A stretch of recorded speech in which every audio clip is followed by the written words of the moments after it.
Hi friends, welcome to Harish academy. ఈరోజు వార్తలు నిలిచిన జాతీయ అంతర్జాతీయ రాష్ట్రీయ అంశాల గురించి, వార్తలు నిలిచిన వ్యక్తులు, అవార్డులు, పుస్తకాలు, మరి క్రీడా సంబంధిత సమాచారం ఒక్కొక్క అంశాన్ని వివరంగా తెలుసుకుందాం. ఈరోజు మన ఫస్ట్ టాపిక్ వచ్చేసి నేషనల్ క్యాడెట్ కార్ప్స్ ఎన్సిసి వారు ప్రారంభించిన పునీత్ సాగర్ అభియాన్. మరొకసారి వార్తలు నిలిచింది. పునీత్ సాగర్ అభియాన్ ఒక ప్రోగ్రామ్, అభియాన్ అంటే కార్యక్రమం అన్నట్టు. సో ఇక్కడ each and every word meaning అర్థం చేసుకోండి, ఆటోమేటిక్గా ఈ ప్రోగ్రామ్ యొక్క ఉద్దేశం తెలుస్తుంది. నేషనల్ క్యాడెట్ కార్ప్స్ 1948లో ఏర్పాటైన youth wing of Indian armed forces అంటాం. భారత సాయుధ బలగాలు ఏవైతే ఉంటాయి, ఇండియన్ ఆర్మీ ఉంటుంది కదా, ఇండియన్ ఆర్మీకి యూత్ వింగ్ అని దేనిని పేర్కొనవచ్చు అంటే ఎన్సీసీని పేర్కొనవచ్చు. ఎన్సీసీ 1948లో ఏర్పాటైంది భారతదేశంలో. సో ఎన్సీసీ వారు ఇటీవల ప్రారంభించిన కార్యక్రమమే పునీత్ సాగర్ అభియాన్. ఇక్కడ ఈచ్ అండ్ ఎవ్రీ వర్డ్ విడమర్చి చూడండి, ఆటోమేటిక్గా దీని యొక్క ఉద్దేశం తెలుస్తుంది. అభియాన్ అంటే ప్రోగ్రామ్ లేదా కార్యక్రమం అన్నట్టు. సాగర్ అంటే అర్థం ఏంటి? సముద్రం. సాగర్ అంటే సముద్రం.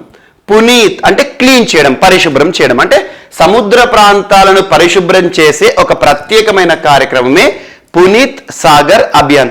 ఏ విధంగా క్లీన్ చేయడం సముద్ర ప్రాంతాలు లేదా బీచ్ ఏరియాస్ని అంటే సముద్రంలో ఉండే లేదా బీచ్ ఏరియాస్లో ఉండే ప్లాస్టిక్ వేస్ట్ ఏదైతే ఉంటుందో దాన్ని మొత్తం కూడా మేనేజ్ చేయడం అన్నట్టు. ఎగ్జాంపుల్ మనం చాలా ప్రాంతాలు చూస్తూ ఉంటాం, వైజాగ్ కానివ్వండి, మనకు సమీపంలో ఉండే బీచెస్ ఏవైతే ఉంటాయో బీచ్కి వెళ్ళినప్పుడు అక్కడ మొత్తం కూడా ప్లాస్టిక్ వేస్ట్ అనేది కనబడుతూ ఉంటుంది. ప్లాస్టిక్ కవర్స్ కానివ్వండి, సింగిల్ యూజర్ ప్లాస్టిక్ కానివ్వండి, ఇలాంటివన్నీ కూడా ఆ ప్లాస్టిక్ వేస్ట్ ఏదైతే ఉంటుందో ఆ ప్లాస్టిక్ వేస్ట్ మొత్తాన్ని కూడా వీళ్ళు కలెక్ట్ చేయడం జరుగుతుంది అన్నట్టు. అంటే బీచ్ ఏరియా మొత్తాన్ని కూడా పరిశుభ్రం చేయడానికి ఎన్సీసీ వారు ప్రారంభించిన ఒక కార్యక్రమం ఏదంటే పునీత్ సాగర్ అభియాన్. గుర్తుంచుకోండి, ఇక్కడ బీచ్లు మాత్రమే కాదు, సముద్ర ప్రాంతాలు మాత్రమే కాదు, భారతదేశంలోని రివర్ ఏరియాస్ ఏవైతే ఉంటాయో, నదులకు సంబంధించిన ప్రాంతాలు కానివ్వండి, పాండ్స్ చెరువులు కానివ్వండి, లేక్స్ కానివ్వండి, సరస్సులు కానివ్వండి, వీటన్నిటిలో కూడా ప్లాస్టిక్ వేస్ట్ ఏదైతే ఉంటుందో, పేరుకొరిపోయి ఏదైతే ఉంటుందో దానిని ఎన్సీసీ క్యాడెట్ కార్ప్స్ అంటే నేషనల్ క్యాడెట్ కార్ప్స్ అంటాం. ఎన్సీసీకి సంబంధించిన యూత్ వింగ్ ఉంటారు కదా, వాళ్ళు ఎవరైతే ఉంటారో, పిల్లలు ఎవరైతే ఉంటారో వారందరూ కూడా దీన్ని సేకరించడం జరుగుతుంది. సో గుర్తుంచుకోండి, ఎన్సీసీకి సంబంధించిన పునీత్ సాగర్ అభియాన్ ఉద్దేశం ఏంటంటే వాటర్ ఏరియాస్ లేదా బీచ్ ఏరియాస్ ఏవైతే ఉంటాయో, భారతదేశంలో beach, river and pond, lakes ఏవైతే ఉంటాయో, నీటికి సంబంధించిన ప్రాంతాలు ఏవైతే ఉంటాయో ఆ ప్రాంతాల్లో ప్లాస్టిక్ వేస్ట్ ఉంటుంది కదా, ఆ ప్లాస్టిక్ వేస్ట్ మొత్తాన్ని కూడా కలెక్ట్ చేసేసి ఆ ఏరియా మొత్తాన్ని కూడా పరిశుభ్రపరిచే ఒక ప్రత్యేక కార్యక్రమం పునీత్ సాగర్ అభియాన్ అని గుర్తుంచుకోండి. సో లాస్ట్ మనం గడిచిన జనవరి మంత్లో కూడా ఈ ప్రోగ్రామ్ గురించి మనం డిస్కస్ చేసాం. సో మరొకసారి నిన్నటైనా ప్రారంభించడం జరిగింది. అండ్ ఇక్కడ బీచ్లకి సంబంధించి అంటున్నాను, బీచ్ మేనేజ్మెంట్ అంటున్నాను. మనం లాస్ట్ ఒక 6 months బ్యాక్ డిస్కస్ చేసిన బ్లూ ఫ్లాగ్ సర్టిఫికేషన్ ఏదైతే ఉంటుందో, బ్లూ ఫ్లాగ్ సర్టిఫికేషన్, సో బీచ్లకి సంబంధించి ఇచ్చే ఒక అంతర్జాతీయ గుర్తింపు అనొచ్చు. సో బ్లూ ఫ్లాగ్ సర్టిఫికేషన్ భారతదేశంలో గుర్తింపు పొందిన 10 బీచ్ల పైన ప్రత్యేక శ్రద్ధ చూపండి. రానున్న పోటీ పరీక్షల్లో బ్లూ ఫ్లాగ్ సర్టిఫికేషన్ గురించి కూడా ఒక ప్రశ్నను మనం చూసే అవకాశం ఉంటుంది. సో ఈరోజు మాత్రం ఎన్సీసీ పునీత్ సాగర్ అభియాన్ అని గుర్తుంచుకోండి. అండ్ నెక్స్ట్ ఇక్కడ ప్లాస్టిక్ వేస్ట్ గురించి ఒక ఎక్స్ట్రా ఇన్ఫర్మేషన్. ఇటీవల కేంద్ర ప్రభుత్వం అన్ని రాష్ట్ర ప్రభుత్వాలకు మరియు స్థానిక సంస్థలకు కొన్ని కీలకమైన సూచనలు, ఆదేశాలు జారీ చేసింది. అదేంటంటే ఈ ప్లాస్టిక్ వేస్ట్ ఏదైతే ఉంటుందో, ప్లాస్టిక్ మనం సేకరిస్తాం కదా, చెత్త మొత్తం సేకరిస్తాం కదా, ఆ సేకరించిన ప్లాస్టిక్ వ్యర్థాలు ఏవైతే ఉంటాయో, సిమెంట్ ఇండస్ట్రీ ఉంటుంది కదా, మనం సిమెంట్తో తయారు చేయడం ఏదైతే ఉంటుందో, రోడ్లు వేయడం కానివ్వండి, కన్స్ట్రక్షన్లో కానివ్వండి, సిమెంట్ పరిశ్రమలో ఇంధనంగా వాడండి అని చెప్పేసి ప్రత్యేకమైన గైడ్లైన్స్ని ఇటీవల కేంద్ర ప్రభుత్వం అన్ని రాష్ట్రాలకు మరియు స్థానిక సంస్థలకు ప్రత్యేకంగా విడుదల చేయడం జరిగింది. అంటే ప్లాస్టిక్ ఏదైతే ఉందో, సింగిల్ యూజువల్ ప్లాస్టిక్ కానివ్వండి, సో లేదంటే మనం వాడి పారేసిన ప్లాస్టిక్ ఏదైతే ఉందో ప్లాస్టిక్ని సేకరించేసేసి సిమెంట్తో తయారు చేసే ప్రత్యేకమైన ఏరియాస్ ఏవైతే ఉంటాయో, రోడ్స్ కానివ్వండి, కన్స్ట్రక్షన్ కానివ్వండి, అందులో వాడండి అని చెప్తున్నారు. అండ్ నెక్స్ట్ ఈరోజు బీచ్కి సంబంధించి మరొక అంశం, బీచ్ విజిల్ యాప్ వార్తలు నిలిచింది. Beach vigil app, beach vigil app. Whistle అంటే అలర్ట్ చేయడానికి, యాప్ అంటే మనం చూసే మొబైల్ యాప్ ఉంటాయి కదా, సేమ్ అవే. సో బీచ్లకి సంబంధించి బీచ్లను అలర్ట్ చేసేది అన్నట్టు. ఈ బీచ్ విజిల్ యాప్ సంబంధిత అంశంతో ఏ రాష్ట్రం వార్తలు ఇచ్చిందంటే గోవా. సో గోవా రాష్ట్ర ప్రభుత్వం, గోవా రాష్ట్ర ముఖ్యమంత్రి ప్రమోద్ సావంత్ గారు ఇటీవల బీచ్ విజిల్ యాప్ని లాంచ్ చేశారు. దీని యొక్క ఉద్దేశం ఏంటంటే Goa is meant for beaches. Goa అనగానే మనకు బీచ్లు గుర్తొస్తూ ఉంటాయి. చాలామంది బీచ్లో చూడడానికి ఏదైతే ఉంటుందో మంచి ఎన్వైర్న్మెంట్ కానివ్వండి, ప్రకృతిపరమైన అంశాలు కానివ్వండి, సో బీచ్కి వెళ్ళడం జరుగుతుంది. సో అలాంటి బీచ్ ఏరియాలో చాలా వరకు కూడా రక్షణపరమైన సమస్యలు తలెత్తే అవకాశం ఉంటుంది. రక్షణపరమైన సమస్యలు అంటే ఏంటి?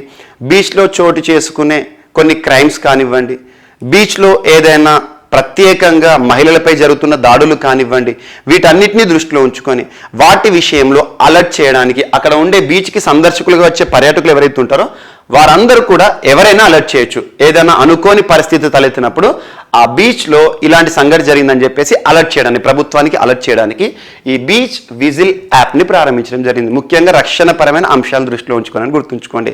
సో ఇటీవల రక్షణపరమైన ఏ ప్రాంతాల్లో రక్షణ?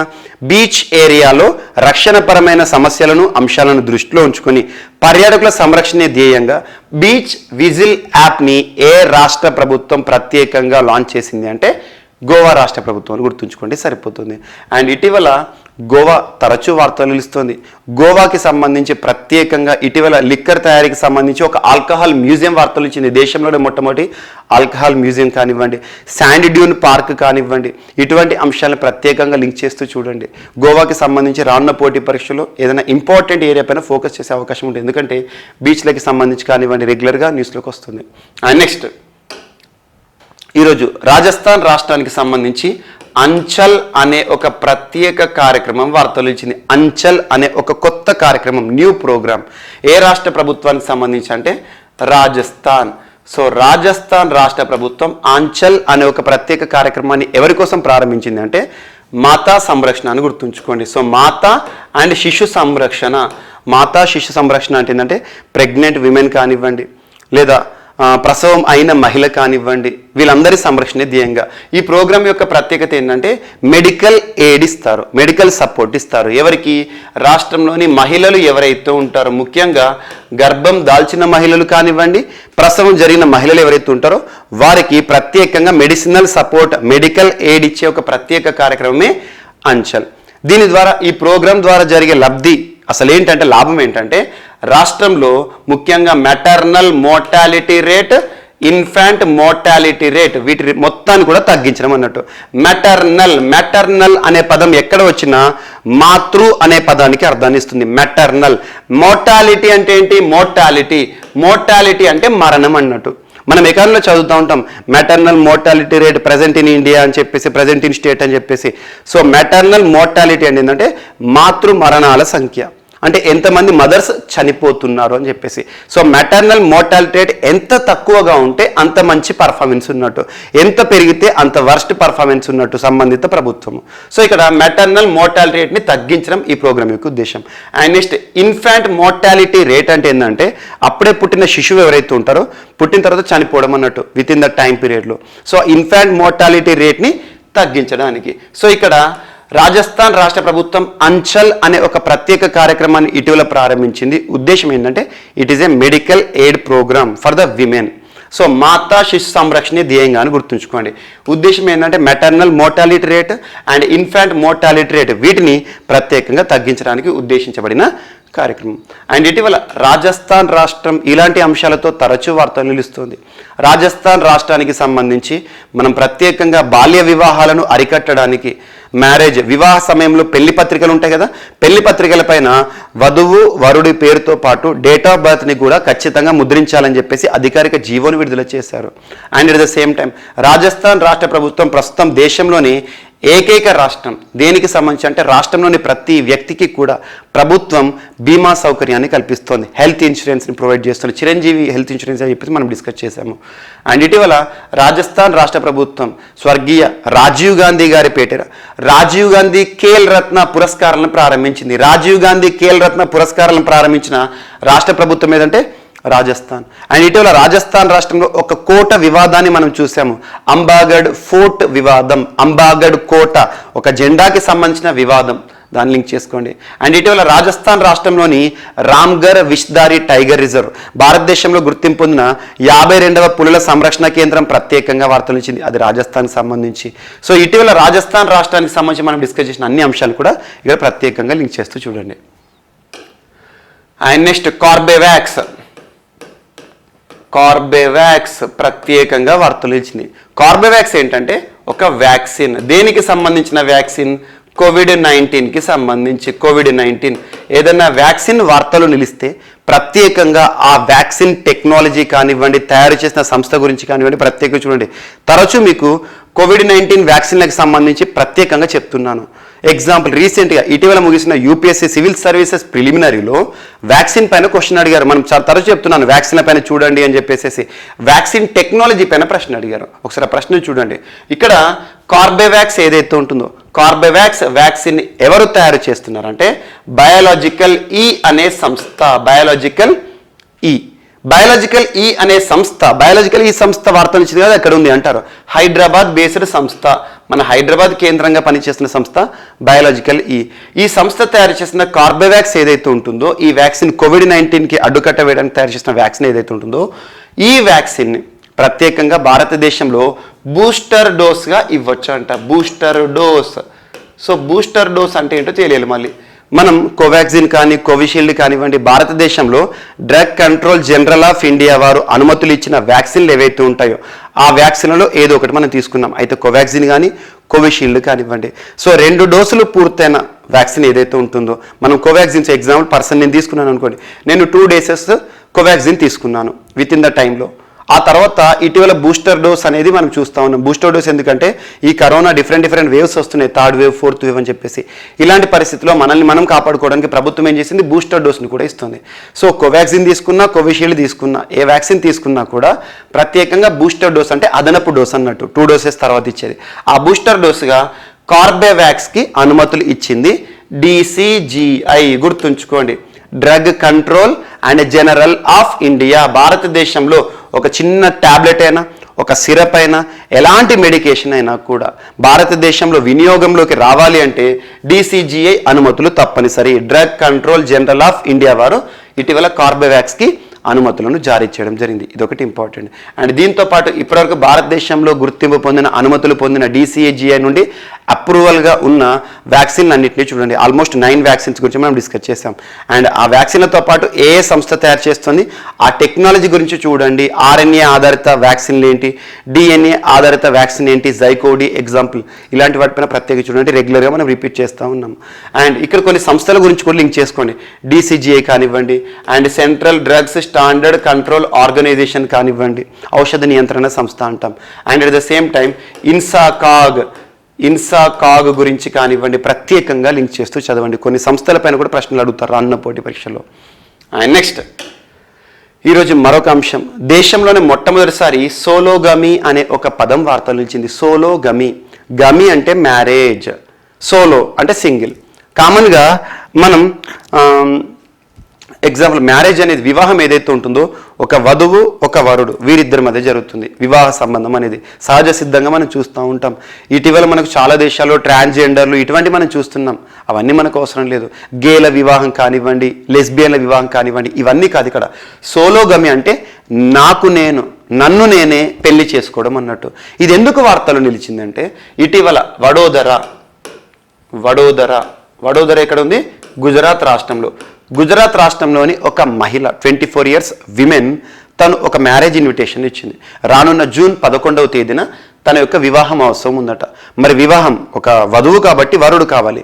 సో అందులో ఏం చెప్పారు, సోలోగమి అని మెన్షన్ చేశారు. అంటే తనకు తానే మ్యారేజ్ చేసుకుంటున్నాను, నాకు నేనే మ్యారేజ్ చేసుకుంటున్నాను అని చెప్పేసి.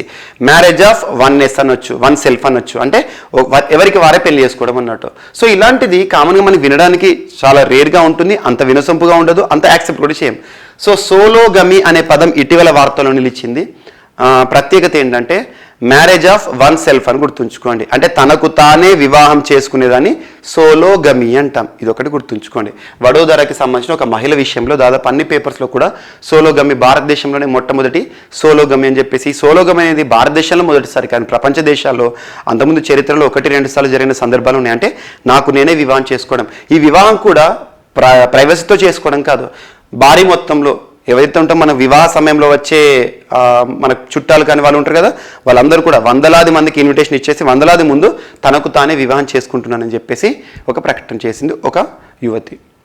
నెక్స్ట్ ఈరోజు మరొక అంశం, యాంబర్ అలర్ట్ అనే ఒక అంశం వార్తలు ఇచ్చింది. యాంబర్ అలర్ట్ అనేది ఇన్స్టాగ్రామ్కి సంబంధించి.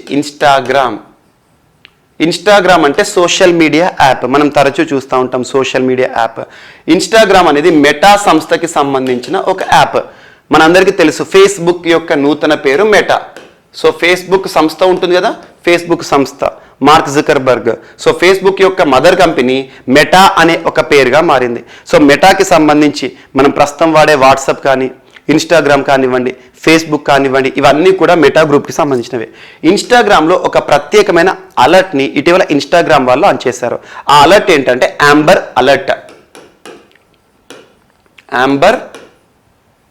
అలర్ట్ అంటే మనల్ని ప్రత్యేకంగా అలర్ట్ చేయడం. ఏ విషయంలో అంటే మన సమీపంలో ఎవరైనా చిన్నపిల్లలు తప్పిపోయారు అనుకోండి, మిస్సింగ్ చిల్డ్రన్కి సంబంధించి, తప్పిపోయిన చిన్నారులకి సంబంధించి ఇన్స్టాగ్రామ్ ఈ యాంబర్ అలర్ట్ పేరుతో ఒక ప్రత్యేకమైన కాషన్ ఇస్తుంది మనకు. అంటే ఒక ప్రత్యేకమైన ఫీడ్ ఉంటుంది కదా మనకి ఇన్స్టాగ్రామ్లో, న్యూస్ ఫీడ్ అనేది ఉంటుంది ఒకటి. ఆ న్యూస్ ఫీడ్లో యాంబర్ అలర్ట్, ఎగ్జాంపుల్ నేను ఇన్స్టాగ్రామ్ యూజ్ చేస్తున్నాను, నాకు సమీపంలో ఎవరైనా చిన్నపిల్లలు తప్పిపోయారు అనుకోండి, ఆ తప్పిపోయిన చిన్నారికి సంబంధించిన సమాచారాన్ని ఇన్స్టాగ్రామ్లో పోస్ట్ చేస్తారు అన్నట్టు. ఆటోమేటిక్గా నాకు కనుక ఆ చిన్నారికి కనిపించారు అనుకోండి, వారి పేరెంట్స్కి చేర్చడానికి నా వంతుగా నేను చేయొచ్చు అన్నట్టు. సో అలా యాంబర్ అలర్ట్ అనేది ఇటీవల ఏ సోషల్ మీడియా వారు మిస్సింగ్ చిల్డ్రన్కి సంబంధించిన డేటాని తెలియజేయడానికి ప్రత్యేకంగా తీసుకొచ్చారు అంటే Instagram and meta is the mother company అని గుర్తుంచుకోండి. ఇటువంటి అంశాలను ప్రత్యేకంగా లింక్ చేసుకోండి. పిల్లలకు సంబంధించి కానివ్వండి, మానవ అక్రమ రవాణాకి సంబంధించి కానివ్వండి, ఇలాంటివి. ఓకేనా? సో ఇది సోషల్ మీడియాకి సంబంధించి ఒక ప్రత్యేకమైన అలర్ట్, యాంబర్ అలర్ట్. సో ఈరోజు మన నెక్స్ట్ టాపిక్ వచ్చేసి సజీవ కణాలతో తయారు చేయబడిన ప్రపంచంలోనే మొట్టమొదటి 3D ప్రింటెడ్ ఇయర్ వార్తలు నిలిచింది. 3D ప్రింటెడ్ చెవి. ఇక్కడ రెండు సమస్యల గురించి మనకు తెలియాలి. ఫస్ట్ వచ్చేసి అనోటియా, సెకండ్ వచ్చేసి మైక్రోటియా. ఎగ్జామినేషన్ పాయింట్ ఆఫ్ వ్యూలో అడగొచ్చు, అనోటియా అంటే ఏంటి, మైక్రోటియా అంటే ఏంటి అంటారు. అనోటియా అంటే ఏం లేదు, కామన్గా అప్పుడే పుట్టిన ఒక శిశువుని గనక మనం అబ్జర్వ్ చేసామనుకోండి, కళ్ళు, చెవులు, ముక్కు ఏదైతే ఉంటుందో వాటిని అబ్జర్వ్ చేస్తూ ఉంటాం, వాటితో జన్మిస్తారు. కానీ అప్పుడే పుట్టిన ఒక శిశువుకి గనక బయటికి తనకి ఏవైతే ఉంటాయో చెవులు ఉంటాయి కదా, చెవులు లేకుండా బయటికి కనిపించకుండా పుట్టారనుకోండి, చాలా మంది కనబడతా ఉంటారు మనకు. అప్పుడే పుట్టిన శిశువుకి మనకి ఏవైతే ఉంటాయో ఇయర్స్ ఉంటాయి కదా, ఆ ఇయర్స్ ఉండవు, కానీ వాళ్ళు వినగలుగుతారు పెరిగిన తర్వాత, కానీ బయటికి మాత్రం ఇయర్స్ ఏవైతే ఉంటాయో అవి కనపడవు.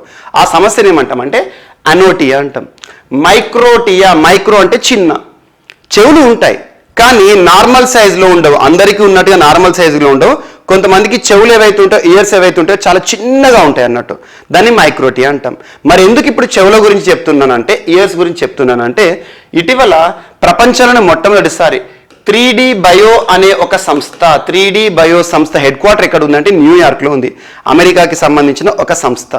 3D బయో అనే ఒక సంస్థ ఏం చేసిందంటే, మానవుడి నుండి సేకరించిన సజీవ కణాలు ఏవైతే ఉంటాయో ఆ సజీవ కణాల ఆధారంగా ఒక 3D ప్రింటింగ్ టెక్నాలజీ ఆధారంగా ఇయర్ని సృష్టించింది, అంటే చెవిని సృష్టించింది. ఇప్పుడు ఈ చెవి యొక్క ప్రత్యేకత ఏంటంటే, ఎవరైనా ఒక శిశువు అనోటియా సమస్యతో జన్మించిన లేదా మైక్రోటియా సమస్యతో జన్మించినా కూడా వారికి బయటికి చెవులు అనేవి చూడడానికి మనకు అంత పెద్దగా బ్యూటిఫుల్గా కనిపించదు.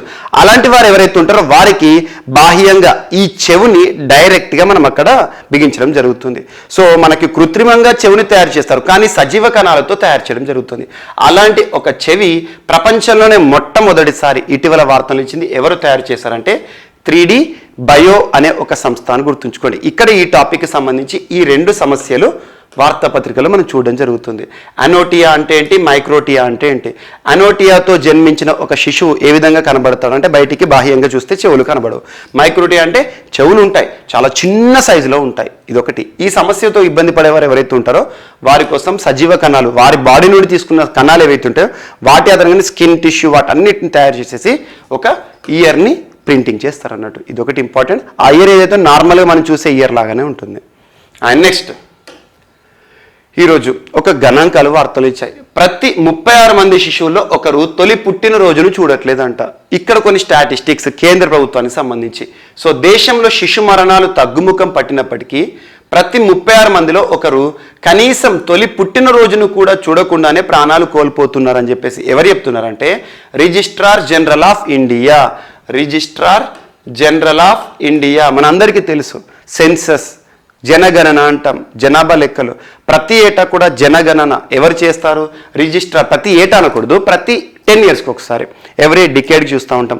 2011 was the last census. So 2021లో మనం సెన్సెస్ని చూడాల్సింది, కానీ కరోనా విపత్కర పరిస్థితుల కాలంలో కొంత పోస్ట్పోన్ అయింది. సో ఇక్కడ registrar general of India, it works under which ministry అంటే మనకు మినిస్ట్రీ ఆఫ్ హోమ్ అఫైర్స్. వీటిపైన కూడా ప్రతిష్ట చూపడి మీకు తరచు చెప్తున్నాను.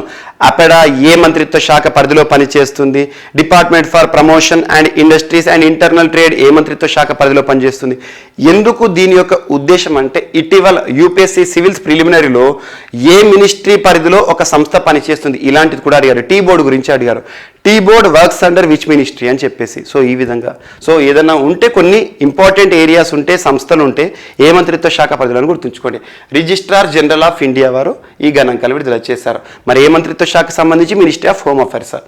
అండ్ విడుదల చేసిన గణాంకాల ప్రకారం 2020 సంవత్సరంలో ప్రతి 1000 మంది శిశువుల్లో 28 మంది చొప్పున ప్రాణాలు కోల్పోతున్నారట. ప్రతి 1000 మందికి 28 మంది ప్రాణాలు కోల్పోతున్నారు.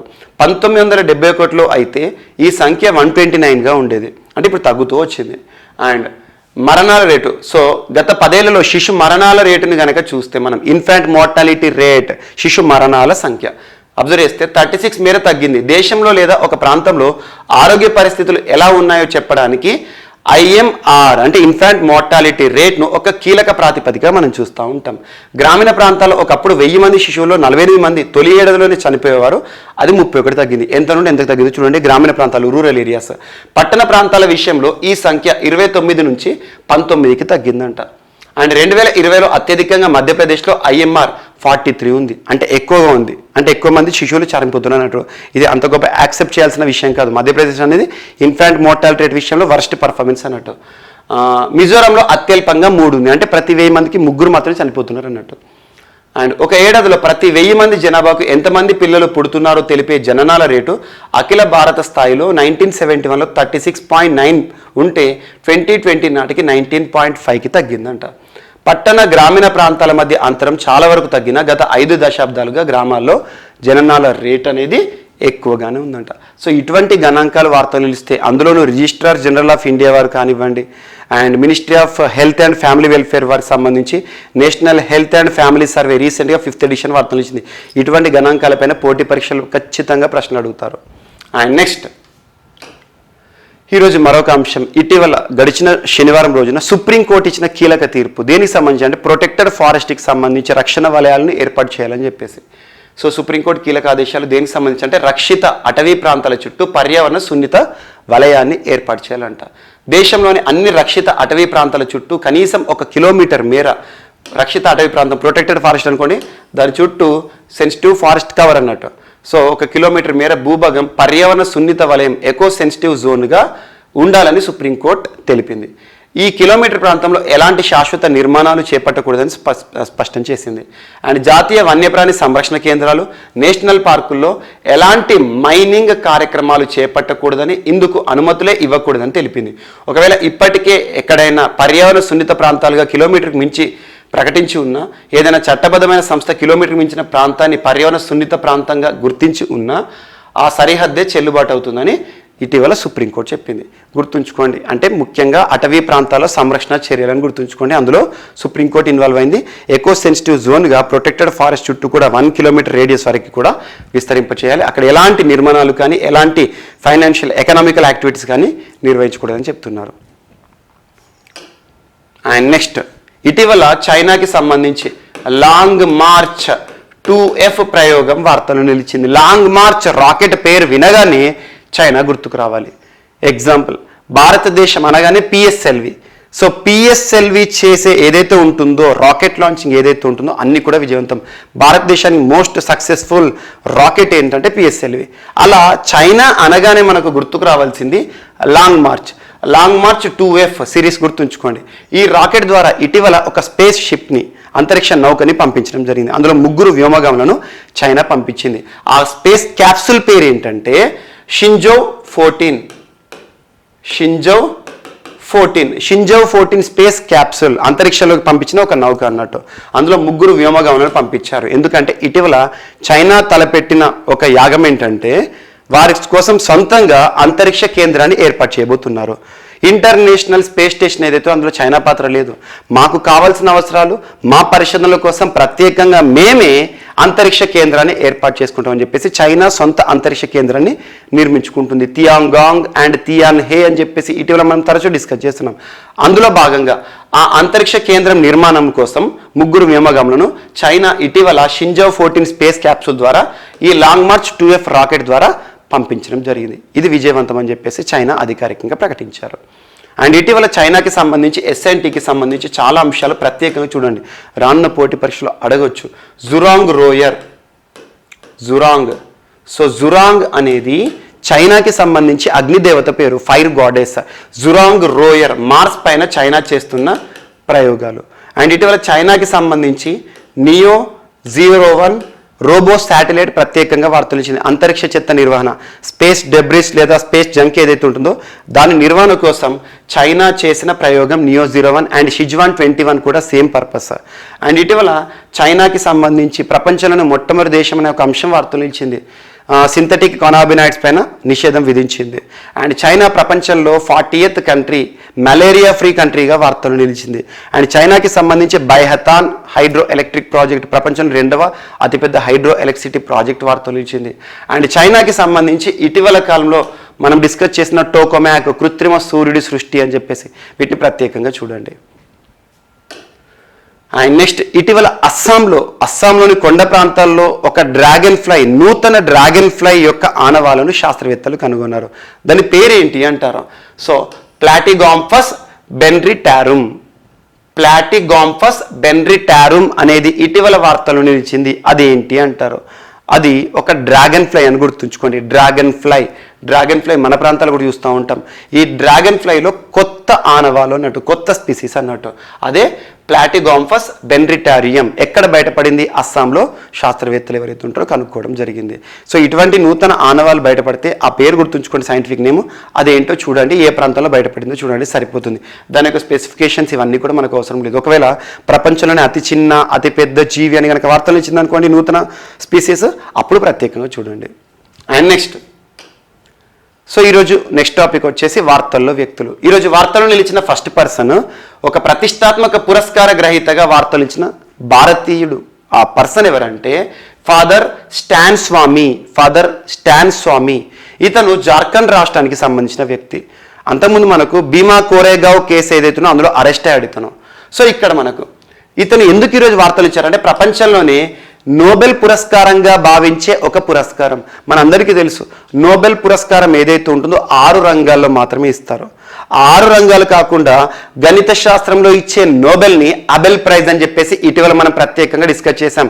డానిస్ పి సులివన్ గారు ఈ సంవత్సరం అబెల్ ప్రైజ్ పురస్కార గ్రహీతగా వార్తలు ఇచ్చారు. అండ్ అదే నోబెల్ గనక మానవ హక్కులకి సంబంధించి కృషి చేసిన వ్యక్తులకు ఇచ్చారనుకోండి, దాన్ని ఏమంటామంటే మార్టిన్ ఎనాల్స్ అవార్డు అంటాం. మార్టిన్ ఎనాల్స్ అవార్డు అనేది ఏ రంగంలో ఇవ్వడం జరుగుతుందంటే మానవ హక్కుల విషయంలో కృషి చేసే వ్యక్తులు ఇస్తారు. అంటే ఏంటంటే మానవ హక్కులు అంటే హ్యూమన్ రైట్స్ యాక్టివిస్టులు ఉంటారు కదా, అలా మానవ హక్కుల కోసం పోరాడే వ్యక్తులు ఎవరైతే ఉంటారో వారిని గుర్తించి ఒక ప్రతిష్టాత్మక పురస్కారాన్ని ఇస్తారు. ఆ పురస్కారమే మార్టిన్ ఎనాల్. మరి ఈ పురస్కారాన్ని ఎవరిస్తారంటే మార్టిన్ ఎనాల్ ఫౌండేషన్ ఇస్తుంది, ఒక సంస్థ ఇస్తుంది. ఆ సంస్థ ఎక్కడుందంటే జెనీవా స్విట్జర్లాండ్ కేంద్రంగా పనిచేస్తున్న మార్టిన్ ఎనాల్స్ ఫౌండేషన్ ప్రతి ఏటా మానవ హక్కుల ఉద్యమకారులకు ఇచ్చే ప్రతిష్టాత్మక పురస్కారము ఈ సంవత్సరం మన భారతీయుడు పోస్తుమస్ చనిపోయాడు. యాక్చువల్గా తన పేరు ఏంటంటే స్టాన్ స్వామికి రావడం జరిగింది. ఇదొక్కటి గుర్తుంచుకోండి. సో మానవ హక్కులకి సంబంధించి అని గుర్తుంచుకోండి ఒక ప్రతిష్టాత్మక పురస్కారం స్టాన్ స్వామి. మార్టిన్ ఎనాల్స్ అనేది ఎవరికి ఇస్తారంటే మానవ హక్కులు. And Nobel in human rights అని గుర్తుంచుకోవచ్చు. నోబెల్ ఇన్ మ్యాథమెటిక్స్ అంటే అబెల్. ఇలాంటివి ప్రత్యేకంగా చూడండి. అండ్ నెక్స్ట్ ఈరోజు యష్ దుల్ వార్తలు నిలిచాడు. యష్ దుల్ పర్సన్స్ ఇన్ న్యూస్లో స్పోర్ట్స్కి సంబంధించి. యష్ దుల్ యాక్చువల్గా ఢిల్లీకి సంబంధించిన క్రీడాకారుడు, ఇప్పుడే emerging player, 20 years of age. ఇటీవల ఐపీఎల్లో కూడా పర్ఫార్మెన్స్ ఇచ్చాడు. సో యష్ దుల్ని ఢిల్లీకి సంబంధించి ఢిల్లీ ఎలక్షన్ కమిషన్ ఉంటుంది కదా, మనకు ఆర్టికల్ 243 క్లాజ్ K ఉంటుంది రాష్ట్రంలో ఎన్నికల సంఘం అని. కానీ ఇక్కడ ఢిల్లీకి సంబంధించి అసెంబ్లీ ఉంటుంది, ఢిల్లీకి ప్రత్యేకంగా ఎన్నికల సంఘం కూడా ఉంటుంది. సో ఢిల్లీ ఎన్నికల సంఘానికి సంబంధించి ఒక ప్రచారకర్తగా యష్ దుల్ని నియమించింది ఢిల్లీ ఎన్నికల సంఘం. మరి యష్ దుల్ ఏం చేస్తారంటే ఢిల్లీలో ఉండే ఓటర్స్ ఎవరైతే ఉంటారో వారికి ఓటు పట్ల అవగాహన కల్పించడం, ఓటు వేసేలా వారందరినీ కూడా ప్రత్యేకంగా యాక్టివ్ చేయడంలో కీలక పాత్ర పోషిస్తారు. యష్ దుల్ ఇటీవల వార్తలు ఇచ్చారు. ఏ రంగంలో తనకంటూ ప్రత్యేక గుర్తింపు అంటే ఇప్పుడిప్పుడే ఎమర్జింగ్ ప్లేయర్, వర్ధమాన ఆటగాడు క్రికెట్కి సంబంధించి ఢిల్లీ ఎలక్షన్ కమిషన్ వారు ప్రత్యేకంగా చేయడం జరిగింది, అంటే తను నియమించడం జరిగింది ప్రచారకర్తగా. అండ్ నెక్స్ట్ ఇటీవల ముగిసిన French open. So French open, ఇక్కడ ఫ్రెంచ్ ఓపెన్లో ప్రత్యేకత గుర్తుంచుకోండి. ఫ్రెంచ్ ఓపెన్ అనగానే క్లే కోర్ట్లో ఆడతారు. క్లే అంటే మట్టి కోర్ట్లో ఆడతారు, క్లే కోర్ట్. సో ఇక్కడ ఫ్రెంచ్ ఓపెన్లో విమెన్స్ కేటగిరీలో మొన్న ముగిసిన విమెన్స్ కేటగిరీలో ఇగా స్వైటెక్ గారు వార్తలు ఇచ్చారు. ఇగా Swiatek French open 2022 women's singles విజేత అని గుర్తుంచుకోండి. విమెన్స్ సింగిల్స్ విజేత ఇగా స్వైటెక్.